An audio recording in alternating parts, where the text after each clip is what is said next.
Hello friends, welcome to our YouTube channel TSP classes. तो कैसे हैं आप सब? आई होप आप लोग बिल्कुल ठीक होंगे।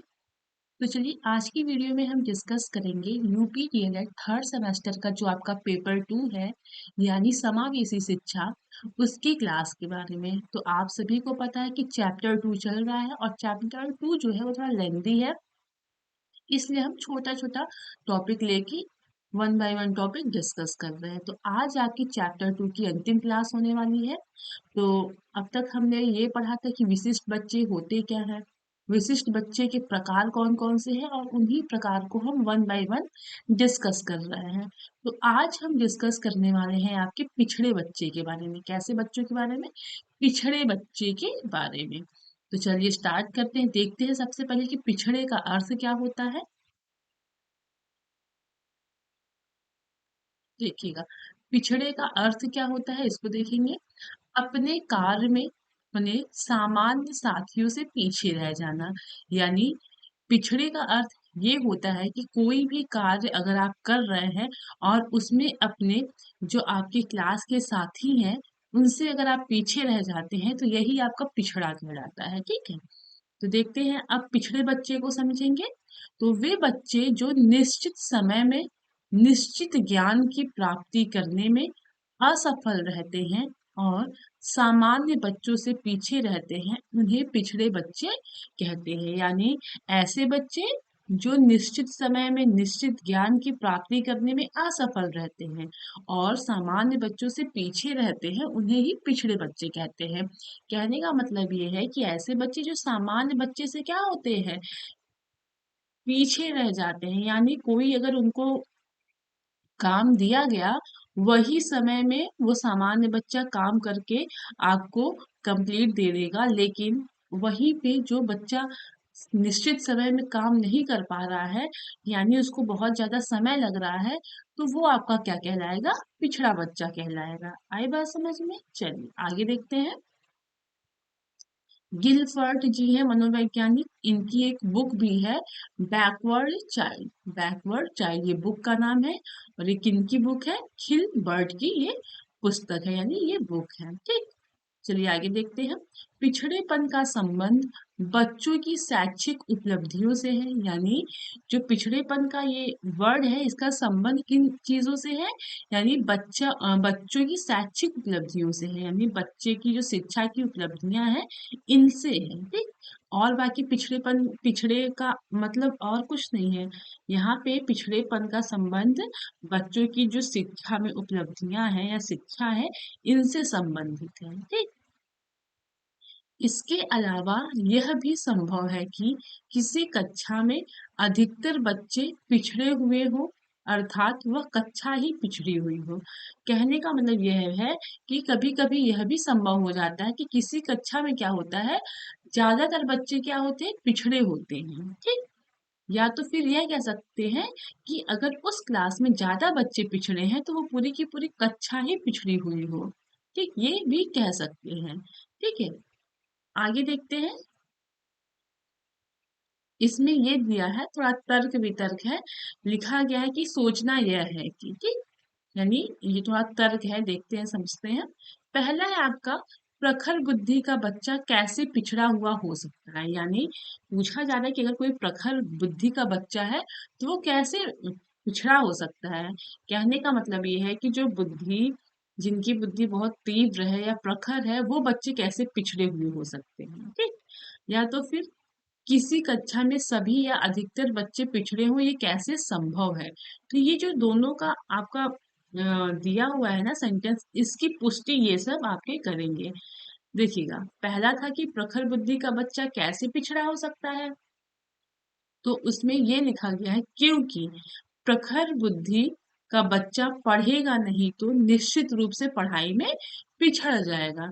यहाँ पे आपसे पूछा गया कि प्रखर बुद्धि का बच्चा कैसे पिछड़ा हुआ हो सकता है, तो इसमें इसका जो है मतलब इस कथन की पूरी व्याख्या की गई है कि अगर प्रखर बुद्धि का बच्चा पढ़ेगा ही नहीं तो वो क्या होगा? निश्चित रूप से पढ़ाई में पीछे रह जाएगा। ठीक है, यानी जो है, यदि प्रखर बुद्धि का बच्चा पढ़ेगा ही नहीं तो निश्चित रूप से पढ़ाई में वो पीछे हो जाएगा। आई बात समझ में? अगला है आपका, यदि अध्यापक स्वयं पढ़ाना नहीं चाहे या पढ़ा नहीं सकता हो या उसके पास अन्य कार्य इतने अधिक हो कि उसे कक्षा को पढ़ाने का अवसर ही न मिले, तो पूरी कक्षा पिछड़ सकती है। ये जो आपका दूसरा वाला सेंटेंस था कि किसी कक्षा में सभी या अधिकतर बच्चे पिछड़े हो, ये कैसे संभव है? यानी यहाँ पे ये कहा जा रहा है कि कोई कक्षा है और वहां पे सभी के सभी बच्चे पिछड़ गए हो, ये कैसे संभव है?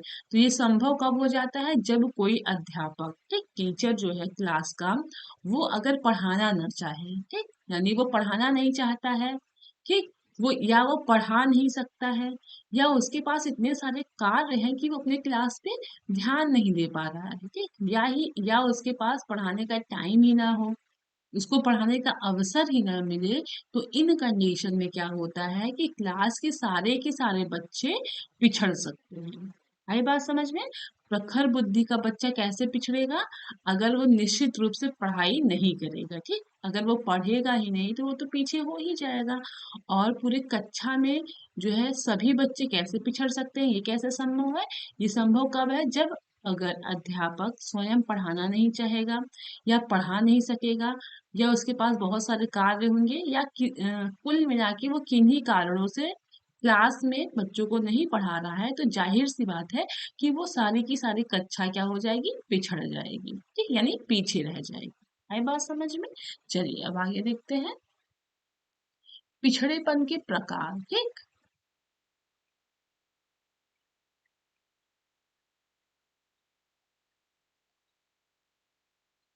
तो देखिएगा, पिछड़ेपन के दो प्रकार होते हैं। कितने प्रकार होते हैं आपके? दो प्रकार होते हैं।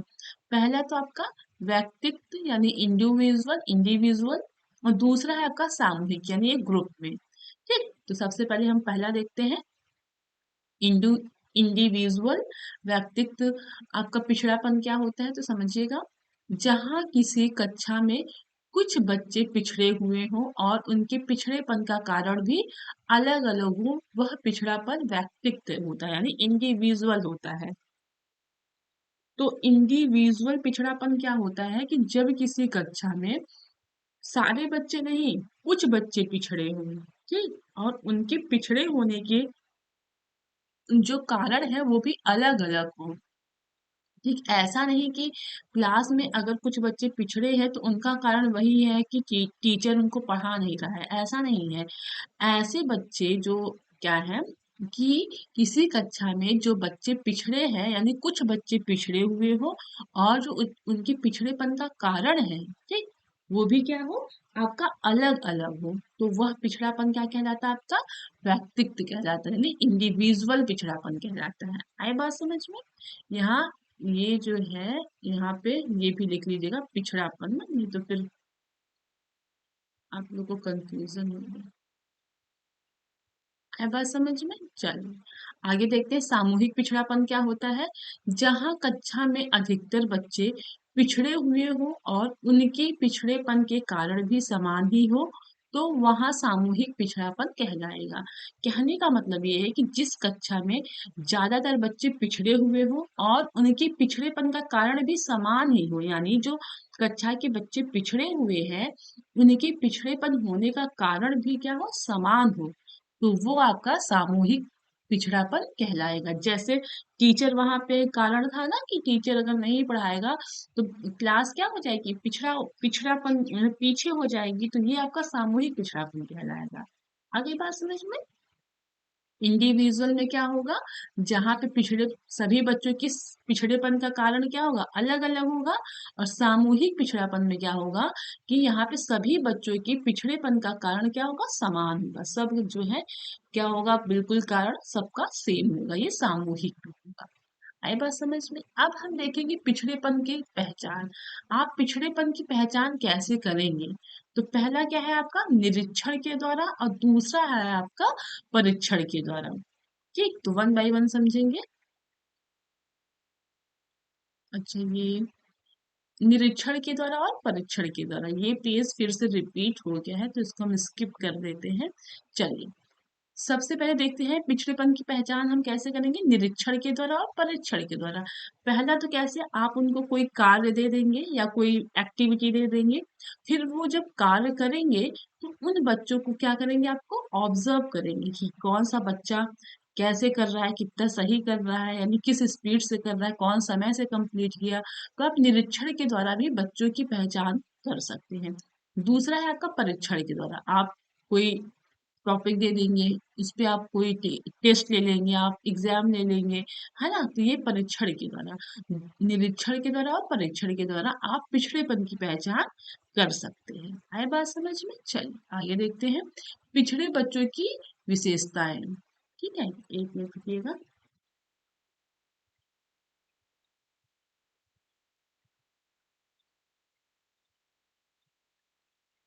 यानी पिछड़े बच्चों की क्या विशेषताएं हैं वो देखेंगे। जो पिछड़े बच्चे होते हैं उनकी जो सीखने की गति होती है वो बहुत स्लो होती है।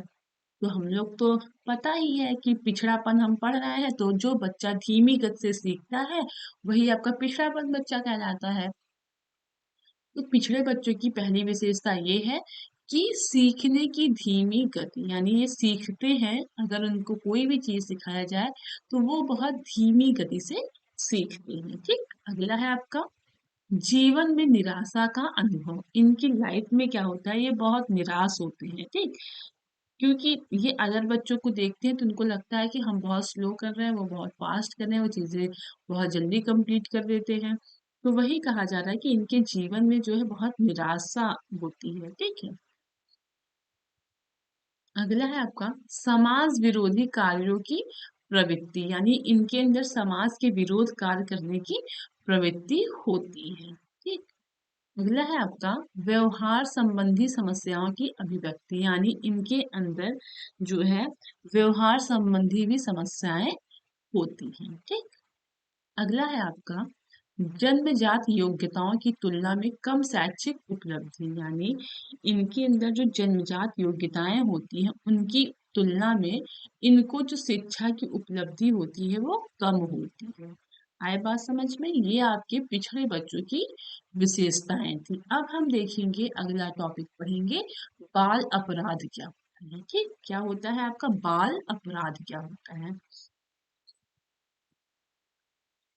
पहले हम अपराध समझ लेते हैं, उसके बाद आप बाल अपराध समझ लीजिएगा। ठीक, देखिएगा अपराध क्या होता है, यानी क्राइम, है ना? अपराध यानी क्राइम। देखिएगा, जब किसी व्यक्ति के द्वारा जानबूझकर, है ना, धार्मिक, सामाजिक, राजनैतिक या किसी प्रकार के सार्वजनिक नियमों को तोड़ा जाता है तो वह अपराध कहलाता है। इन अपराधियों में सुधार की गुंजाइश कम होती है। कहने का मतलब है, अगर कोई व्यक्ति जानबूझकर किस धार्मिक, सामाजिक, राजनैतिक या किसी भी प्रकार के सार्वजनिक नियम को तोड़ता है तो वो अपराध कहलाता है। और इन अपराध, जो ये अपराध करते हैं वो अपराधी कहलाते हैं।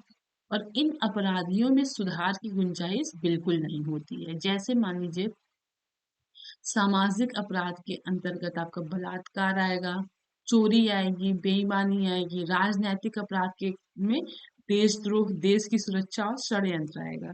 अब कहने का मतलब ये है कि ये सब जो आपके अपराध होते हैं ना, ये किसी से अनजाने में नहीं होते हैं, ये व्यक्ति जानबूझ के करता है। आई बात समझ में? चलिए, हमने अपराध समझा, अब हम ये देखेंगे बाल अपराध क्या होता है।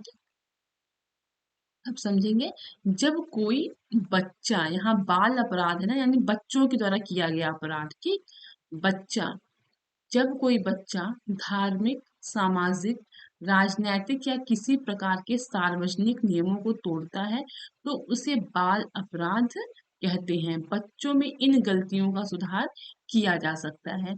जब बच्चा धार्मिक, सामाजिक, राजनैतिक या किसी भी प्रकार के जो सार्वजनिक नियम हैं उनको तोड़ता है तो वो आपका बाल अपराध कहलाता है। ठीक, और जैसे कि ये जब बहुत ज्यादा बड़े लेवल पे अपराध करते हैं तो उनको सुधार केंद्र में भेजा जाता है, यानी उनको जेल में तो भेजा जाता है, लेकिन जहाँ पे 18 से कम उम्र की आयु वाले लोग, बच्चे रहते हैं, वहाँ उनको सुधार केंद्र में भेजा जाता है।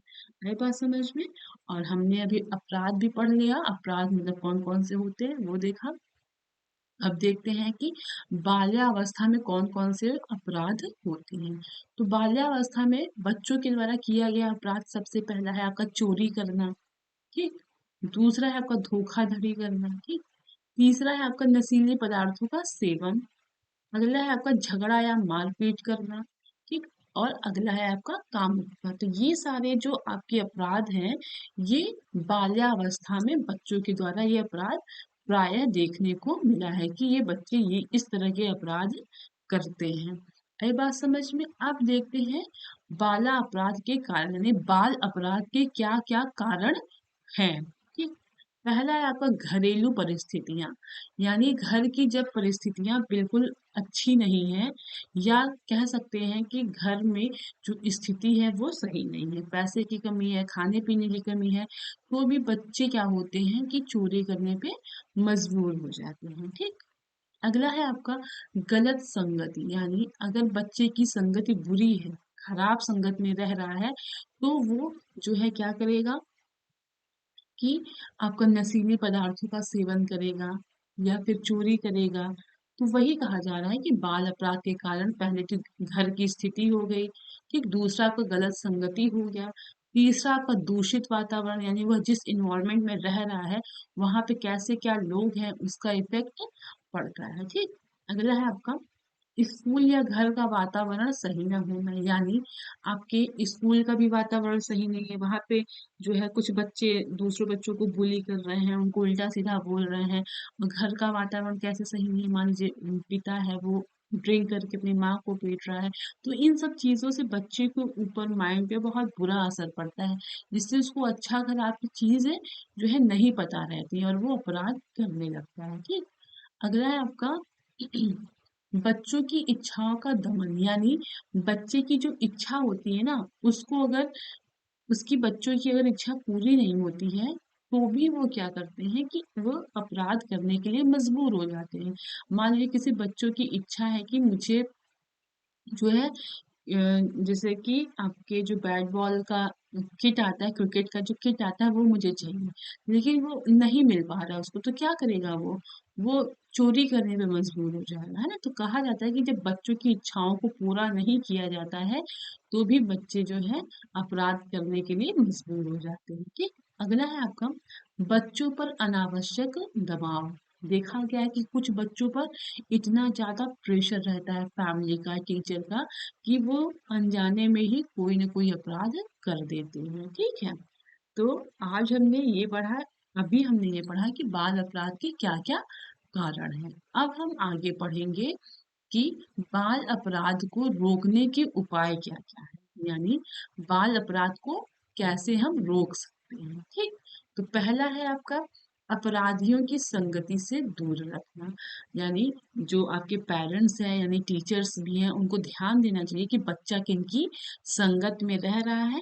अगर वो बुरी संगत में रह रहा है, तो उन संगत से बच्चों को दूर रखना, ये आपके पेरेंट्स की रिस्पॉन्सिबिलिटी होती है। इसके द्वारा बच्चों के द्वारा जो अपराध किया जा रहा है उसको आप रोक सकते हैं, ठीक? सही समय पे अगर आप अपने बच्चों पर अंकुश लगाएंगे या बच्चे के ऊपर ध्यान देंगे, उनको समझाएंगे, तो हो सकता है कि वो आगे चलकर बड़ा अपराधी ना बन पाए, है ना? चलिए आगे देखते हैं। बच्चों की आवश्यकताओं पर ध्यान देना, यानी बच्चे की जो भी आवश्यकता है, उसको जिस चीज की जरूरत है, उस पे उसको ध्यान देना, ठीक? यानी बच्चे की क्या इच्छा है, वो क्या लेना चाहता है या उसको किस चीज की इच्छा है, उसे किस मतलब कि किस सामान की इच्छा है, उसकी क्या क्या जरूरत है, इस पे अगर आप ध्यान देंगे, तो जो है बच्चा बाल अपराध की तरफ नहीं बढ़ेगा। आए बात समझ में? अगला है आपका परिवार के सदस्यों द्वारा स्नेहपूर्ण व्यवहार करना, यानी परिवार के जो भी सदस्य हैं वो बच्चों के साथ अगर स्नेहपूर्ण व्यवहार करेंगे यानी प्यार से बोलेंगे, हर चीजें शेयर करेंगे, उनको मतलब दुत्कारेंगे नहीं, डांटेंगे नहीं हर बात पे, तो भी बाल अपराध को रोका जा सकता है, ठीक? अगला है आपका घर परिवार तथा समाज में बच्चों को आवश्यक सुविधाएं उपलब्ध कराना, यानी घर में हो गया, परिवार में हो गया, आपके स्कूल में हो गया, सोसाइटी में हो गया, वहाँ पे बच्चों के लिए जो भी आवश्यक सुविधाएं हैं उन सबको उपलब्ध कराना भी आपके बाल अपराध को रोका जा सकता है इन सब उपायों के द्वारा। आई बात समझ में? अब हम पढ़ेंगे आपके समस्यात्मक बच्चों के बारे में, ठीक? कि समस्यात्मक बच्चे होते क्या हैं। तो देखते हैं, ऐसे बच्चे जो परिवार, कक्षा एवं विद्यालय में अनेक प्रकार की समस्याएं उत्पन्न करते रहते हैं, ये बच्चे वातावरण के साथ समायोजित नहीं कर पाते हैं और इन बच्चों का व्यवहार भी अन्य बच्चों से अलग होता है, उन्हें समस्यात्मक बच्चे कहते हैं। कहने का मतलब ये है कि ऐसे बच्चे जो अपनी फैमिली में, क्लास में या स्कूल में हमेशा क्या करते हैं, प्रॉब्लम्स क्रिएट करते रहते हैं, ठीक?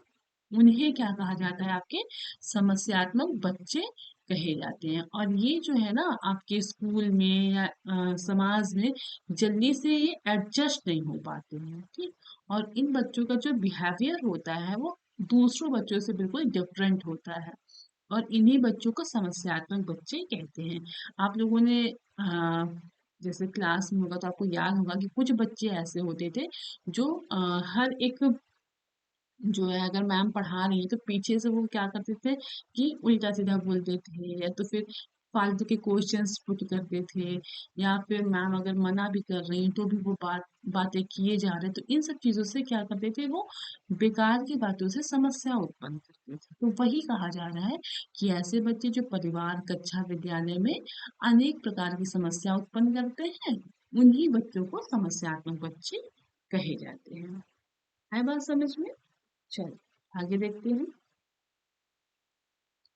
समस्यात्मक बच्चों के प्रकार। तो कौन कौन से प्रकार हैं? पहला है आपका चोरी करने वाले बच्चे, ठीक है? दूसरा है आपका झूठ बोलने वाले बच्चे, तीसरा है आपका क्रोध करने वाले बच्चे, और चौथा है आपका विद्यालय से भाग जाने वाले, और पांचवा है आपका गृह कार्य न करने वाले, और छठा है आपका कक्षा में देर से आने वाले।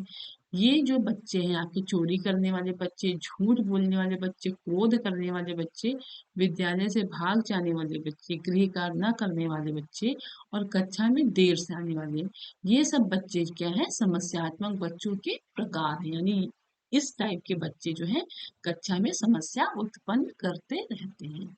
आए बात समझ में? चलिए अब हम देखते हैं समस्यात्मक बच्चों के कारण। पहला है आपका आनुवंशिक कारण, यानी उनको ये जो चीजें हैं उनको वो जेनेटिक्स में मिलती है, ठीक? यानी वो आनुवंशिक कारण हो गया। दूसरा है आपका शारीरिक कारण, यानी अगर बच्चों को कम दिखाई दे रहा है तो भी वो समस्या उत्पन्न करते हैं, है ना? संवेगात्मक कारण, यानी उनका स्वभाव कैसा है, वो ऐसे बच्चे जो चिड़चिड़ेपन वाले हैं, है ना? उनकी एज सही है फिर भी वो बिस्तर गीला करते हैं, यानी वो अपने बेड पे ही वॉश बाथरूम करते हैं, ठीक? सामाजिक कारण, यानी उनके अंदर कोई बुरी आदत है, ठीक? या फिर उनके घर में कुछ ऐसा वो देखते हैं कि जिनसे जिनसे क्या होता है, इनके ऊपर बैड इफेक्ट पड़ता है। तो ये सारे बच्चे क्या होते हैं, समस्यात्मक बच्चे बनने के ये कारण हो जाते हैं। आए बात समझ में? अब हम देखेंगे समस्यात्मक बच्चों की शिक्षा का स्वरूप कैसा होना चाहिए, ठीक है? पहला है आपका माता पिता का बच्चे के प्रति प्रेम सहयोगात्मक व्यवहार करना चाहिए, यानी माता पिता को बच्चे के साथ कैसा प्रेम से, उनको सहयोग, मतलब अच्छे से बात करें, उनकी उनको कोई समस्या हो तो उनका सहयोग करें, और व्यवहार भी बहुत अच्छा हो। माता पिता हर बात पे, छोटी छोटी बात पे बच्चों पे गुस्सा ना करें, है ना? इसके द्वारा क्या होगा कि बच्चा कूल रहेगा, उसको चिड़चिड़ापन नहीं होगा, उसको गुस्सा नहीं आएगा, ठीक है? अगला है आपका बच्चों को अच्छे काम के लिए प्रोत्साहन करना व पुरस्कार देना। अगर कोई बच्चा अच्छा कार्य कर रहा है तो उसको बोलना कि हाँ शाबाश, आपने बहुत अच्छा काम किया, या उसके कार्य को आप छोटा सा कोई पुरस्कार भी दे सकते हैं, ठीक? अगला है आपका बच्चों को नैतिक शिक्षा देना, यानी बच्चों को क्या देना है, नैतिक शिक्षा देना कि हाँ बड़ों से ऐसे बात करना चाहिए, ऐसे रहना चाहिए, है ना? अगला है आपका मनोरंजन के उचित अवसर देना। अब देखिए बच्चों को क्या करना चाहिए, दिन भर पढ़ाई लिखाई में व्यस्त नहीं रखना चाहिए, उनको इंटरटेनमेंट के लिए भी उनको जो है मौका देना चाहिए कि अब स्कूल से आया है बच्चा, थोड़ी देर खेल ले, कुछ मतलब कि दोस्तों के साथ, उसके बाद पढ़ने के लिए बैठे। ऐसा नहीं है कि आप बच्चों पे प्रेशर बनाए रहिए और उसको एंटरटेनमेंट का मौका ही ना दीजिए। तो ऐसा नहीं हो सकता ना, उससे भी बच्चा इरिटेट हो जाएगा। अगला है आपका बच्चों में आत्म अनुशासन की भावना विकसित करना, यानी बच्चों में क्या करना, आत्म अनुशासन की भावना विकसित करना, यानी वो अपने से ही किसी के प्रेशर में आके नहीं, खुद से ही हर चीजों को डिसिप्लिन में रखे, टाइम से उठे, हर चीजों को खुद मैनेज करे, है ना, डिसिप्लिन में रहे। उसके अंदर ये सेल्फ आना चाहिए, किसी के प्रेशर में आके वो ना करे, वो अपने आप से अनुशासन का पालन करे। ठीक। अगला है आपका पाठ्य सहगामी क्रियाओं का आयोजन करना। ठीक। अब हम देखेंगे कि आंशिक रूप से शारीरिक अक्षम बच्चे कौन कौन से होते हैं, यानी आंशिक रूप से।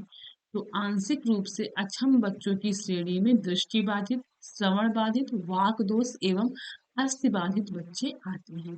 कहने का मतलब ये है कि आंशिक रूप से ऐसे बच्चे जो हैं, जो दृष्टि बाधित हैं, यानी जो देख नहीं सकते हैं, श्रवण बाधित यानी सुन नहीं सकते हैं, वाक दोष यानी उनको बोलने में समस्या है, ठीक, एवं अस्थि बाधित यानी उनके बॉडी के किसी पार्ट में प्रॉब्लम है। तो ऐसे बच्चे आपके आंशिक रूप से शारीरिक अक्षम बच्चे कहे जाते हैं। है बात समझ में? अगला है आपका सृजनात्मक बच्चे।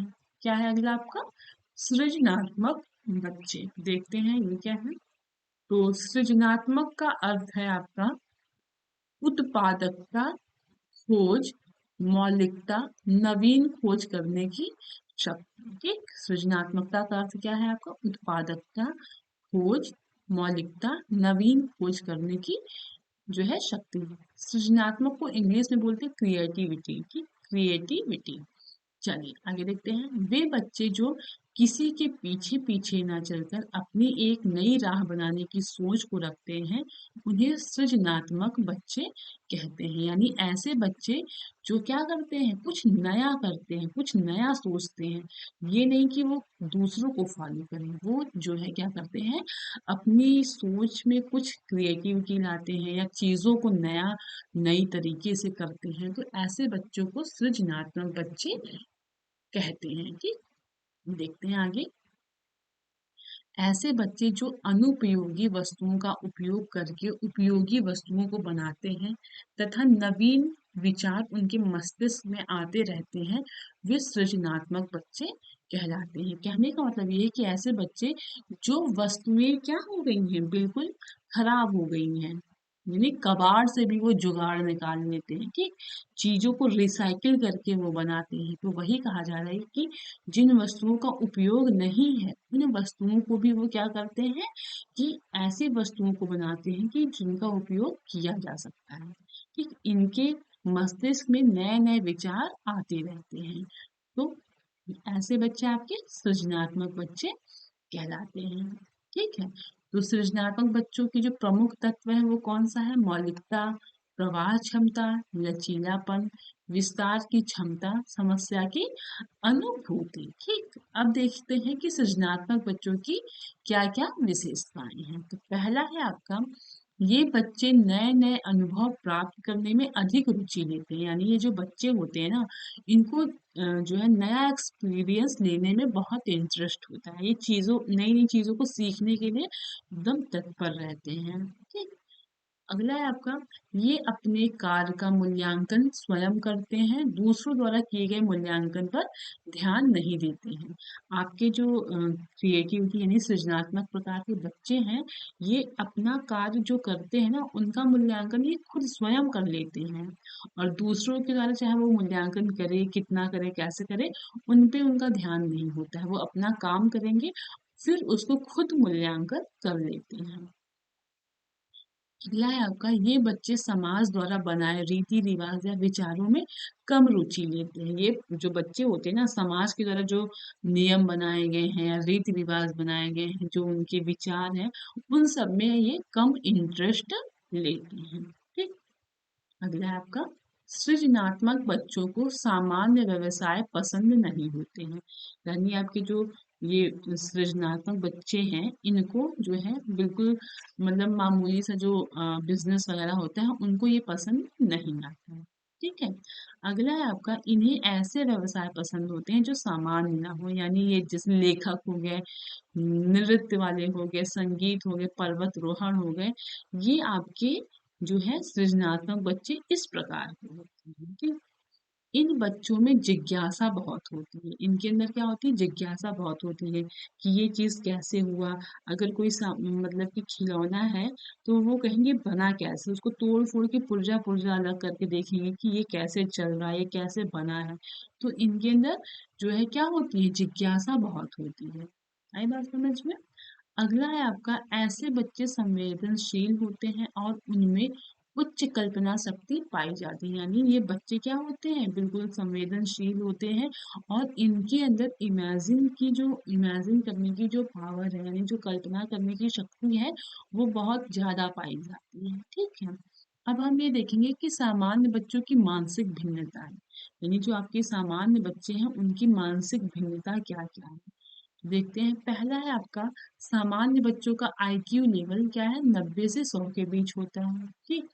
अगला है आपका, मानसिक विभिन्नता के कारण वंशानुक्रम भी होता है, यानी आपका जो वंशानुक्रम है उसके द्वारा भी मानसिक विभिन्नता पाई जाती है। ठीक है।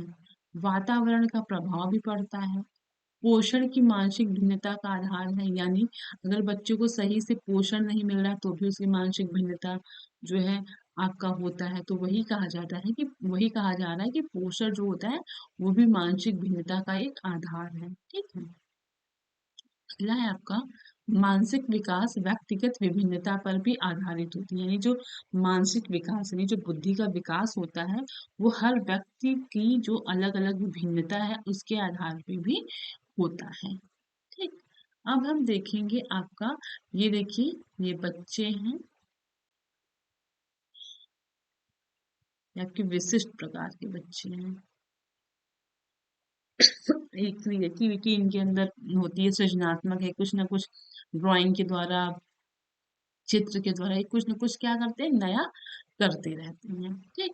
तो यहाँ पे आपका जो है चैप्टर 2 जो होता है, यहाँ पे चैप्टर 2 जो है आपका, वो यहाँ पे आपका कंप्लीट हो गया है। अब हम जो है चैप्टर चैप्टर 3 स्टार्ट करेंगे। ठीक। तो चलिए मिलते हैं अगली क्लास में, और नोट्स बनाते रहिएगा। क्लास कैसी लग रही है कमेंट करके जरूर बताइएगा। Okay, thank you.